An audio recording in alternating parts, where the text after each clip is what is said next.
మనమందరము ముందుగా మనందరి ఆరాధ్య దైవం ఈ రాష్ట్రానికి దశ దిశను మార్చేదానికి తన జీవితాన్ని అంకితం చేసినటువంటి మహనీయుడు గౌరవ రాష్ట్ర ముఖ్యమంత్రి వర్యులు నారా చంద్రబాబు నాయుడు గారు గిద్దలూరు వస్తే ఎంత శబ్దం చేయాలి మీరందరూ? నారా చంద్రబాబు నాయుడు గారి నాయకత్వం, నారా చంద్రబాబు నాయుడు గారి నాయకత్వం, నారా చంద్రబాబు నాయుడు గారి నాయకత్వం. ఈరోజు మనకి సంజీవిని అనేటువంటి కార్యక్రమంలో భాగంగా కృష్ణంశెట్టిపల్లె గ్రామానికి గిద్దలూరు నియోజకవర్గానికి విచ్చేసినటువంటి గౌరవనీయులు పూజ్యులు పెద్దలు రాష్ట్ర ముఖ్యమంత్రి వర్యులు నారా చంద్రబాబు నాయుడు గారికి, అలాగే వేదిక మీద ఉన్నటువంటి కలెక్టర్ విజయ సునీత గారికి, అలాగే గౌరవ రాష్ట్ర మంత్రివర్యులు జిల్లా ఇన్ఛార్జ్ మంత్రివర్యులు ఆనం రామనారాయణ రెడ్డి గారికి, అలాగే రాష్ట్ర విద్యుత్ శాఖ మాత్యులు గొట్టిపాటి రవికుమార్ గారికి, రాష్ట్ర సాంఘిక సంక్షేమ శాఖ మాత్యులు డోలా శ్రీ బాల వీరాంజనేయ స్వామి గారికి, అలాగే ఎంపీ గారు మన యొక్క మాగుంట శ్రీనివాసరెడ్డి గారికి, వేదిక మీద ఉన్నటువంటి మన యొక్క పెద్దలు రాజమౌళి సారి గారు, అలాగే హెల్త్ కమిషనర్ గారికి, అలాగే ఈ కార్యక్రమానికి విచ్చేసినటువంటి గిద్దలూరు నియోజకవర్గంలోని నా ప్రాణ సమానులైనటువంటి ఎన్డీఏ కూటమి నాయకులందరికీ పేరు పేరున నేను శిరస్సు వంచి మీకు నమస్కారాలు తెలియజేస్తా ఉన్నాను.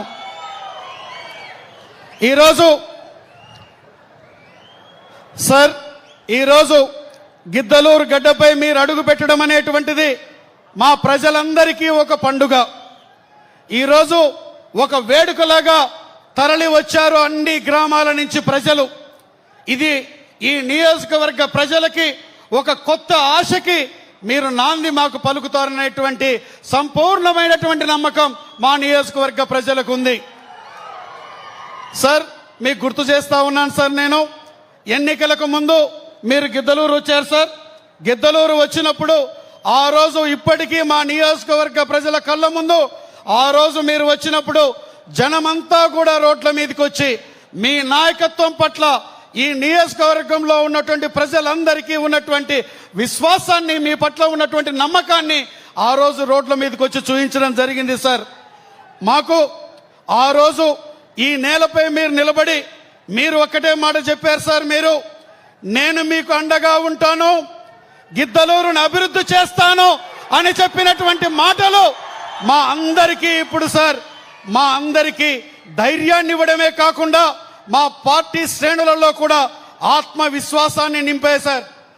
అలాగే నాలో కూడా నమ్మకాన్ని పెంచాయి సార్. మీ దృష్టికి ఒక విషయాన్ని తీసుకొస్తున్నాను సార్. 2 దశాబ్దాల తర్వాత గిద్దలూరు గడ్డపై తెలుగుదేశం పార్టీ జెండా రెపరెపలాడడానికి మీ నాయకత్వమే కారణం సార్. అది మా విజయం కాదు సార్, అది మీపై ప్రజలు ఉంచిన విశ్వాసం, మీ విశ్వాసం ద్వారా సాధించిన విజయం సార్. ఈ గౌరవాన్ని నాకు మీరు కల్పించినందుకు, ప్రజలకు సేవ చేసే అవకాశాన్ని ఇచ్చినందుకు ఈ గిద్దలూరు ప్రజలందరి సాక్షిగా జీవితాంతం మీకు రుణపడి ఉంటానని సభాముఖంగా వినయపూర్వకంగా నేను తెలియజేసుకుంటా ఉన్నాను సార్. నేను సార్, రాష్ట్రానికి దశ దిశ నిర్దేశం చేస్తున్నటువంటి నాయకులు మీరు. ఈరోజు ఆంధ్రప్రదేశ్ కొత్త దిశగా నడుస్తూ ఉంది. పెట్టుబడులు వస్తున్నాయి, పరిశ్రమలు వస్తున్నాయి, ఉపాధి అవకాశాలు మెరుగుపడ్డాయి, వ్యవసాయానికి ప్రాధాన్యం పెరుగుతుంది సార్. నీటిపారుదల ప్రాజెక్టులు వేగం పుంజుకున్నాయి, ప్రతి శాఖలో అభివృద్ధి కనిపిస్తూ ఉంది సార్. మీరు ఒక మాట చెప్పారు సార్, మీరు సంపద సృష్టించి సంక్షేమం పంచాలనే మీ ఆలోచన రాష్ట్రానికి మార్గదర్శకంగా నిలిచింది సార్. మీ విజన్ వల్లే భవిష్యత్ తరాలకు బలమైనటువంటి ఆంధ్రప్రదేశ్ నిర్మితం అవుతా ఉందనే దాంట్లో ఎటువంటి సందేహం లేదు సార్ మాకు. సార్, ఈ ప్రాంత ప్రజలు ఎన్నో ఏళ్లుగా చూసినటువంటి మార్కాపురం జిల్లా అది మీరు ఏర్పాటు చేయడం ద్వారా మా స్వయం పరిపాలన మేము చేసుకునేదానికి అవకాశం కల్పించినందుకు మరి ఒక్కసారి మా యొక్క గిద్దలూరు నియోజకవర్గ ప్రజలందరూ, మార్కాపురం యొక్క డివిజన్ జిల్లా ప్రజలు మనమందరము గట్టిగా హర్షధ్వానాల ద్వారా ముఖ్యమంత్రి గారికి కృతజ్ఞతలు తెలియజేయవలసిందిగా కోరుతా ఉన్నాను నేను. సార్, మీరు గిద్దలూరు నియోజకవర్గానికి ఇప్పటికే ఎన్నో హామీలు ఇచ్చారు సార్.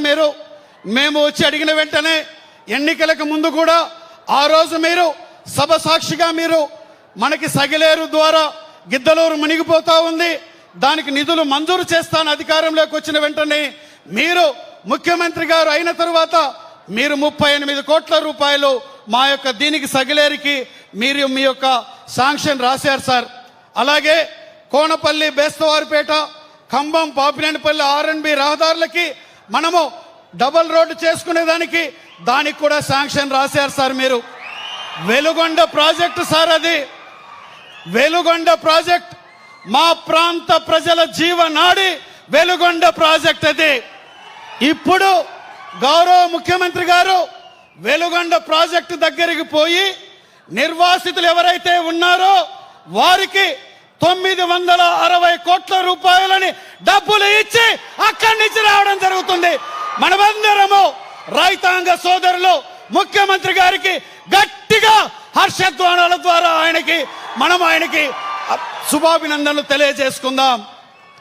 అదే కాకుండా సార్, మాకు గిద్దలూరు టౌన్లో రైల్వే ఓవర్ బ్రిడ్జ్ సమస్య ఉంటే సార్ మీరు పరిష్కరించారు. 90 కోట్ల రూపాయలు నిధులు ఇచ్చారు. 4 నెలల్లో పనులు మొదలు పెడతా ఉన్నాం సార్.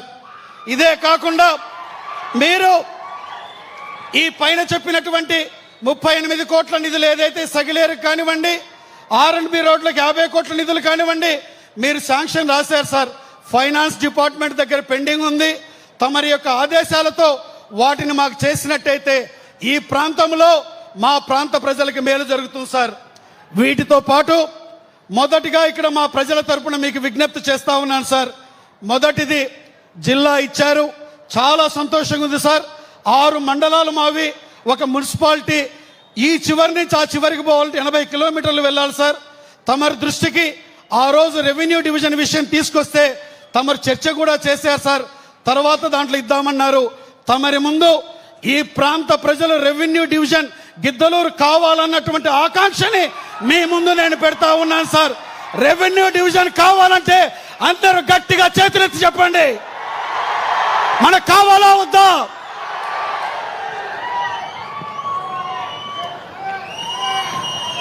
సార్, రెండవది చారిత్రాత్మకమైనటువంటి ఖమ్మం చెరువు సార్. శ్రీకృష్ణ దేవరాయలు గారి సతీమణి వరదరాజమ్మ గారు ఖమ్మం చెరువుని 500 సంవత్సరాల క్రిందట 10,000 ఎకరాల్లో నిర్మించింది సార్. ఆసియా ఖండంలోనే 2వ అతిపెద్ద చెరువు సార్ ఈ ఖమ్మం చెరువు. ఈ ఖమ్మం చెరువుని తమరు మాకు ఎమ్మెల్యేలు, మంత్రుల మీటింగ్లో అధికారులకు చెప్పారు, పర్యాటక కేంద్రం చేయమని చెప్పి సార్. పర్యాటక కేంద్రంగా చేసి ఒక 9 కోట్ల నిధులు ఇచ్చినట్టయితే దానికి కావలసిన డెవలప్మెంట్ జరుగుతుంది. కాబట్టి సార్ ఆ యొక్క కార్యక్రమాన్ని కూడా చేయవలసిందిగా కోరుతా ఉన్నాను సార్.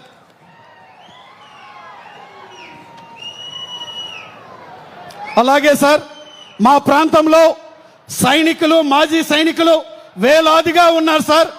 మీరు ఎన్నికలలో ఇచ్చిన హామీ మేరకు సైనిక వెల్ఫేర్ రాష్ట్ర కార్పొరేషన్ ఏర్పాటు చేయవలసిందిగా మా యొక్క సైనికుల తరపున మిమ్మల్ని కోరడం జరుగుతుంది సార్. అలాగే వెలుగొండ ప్రాజెక్టుకి సంబంధించి ఇక్కడ మీరు రేపు నెల లోపల, 2 నెలల లోపల 3 గ్యాపులకు నీరు ఇస్తా ఉన్నారు సార్. గడిచిన ప్రభుత్వం వైఎస్ఆర్ కాంగ్రెస్ పార్టీ, ఆనాటి ముఖ్యమంత్రి జగన్మోహన్ రెడ్డి వెనకబడినటువంటి ప్రాంత ప్రజలమైనటువంటి మమ్మల్ని మోసం చేశారు సార్. ఏ మాత్రం అక్కడ పని చేయకుండా జాతికి అంకితం చేశానని మమ్మల్ని మభ్యపెట్టారు. దానికి నిదర్శనంగా ఈ ప్రాంతం మొత్తం కూడా మీ నాయకత్వం పట్ల నమ్మకంతో తెలుగుదేశం పార్టీని గెలిపించడం జరిగింది సార్.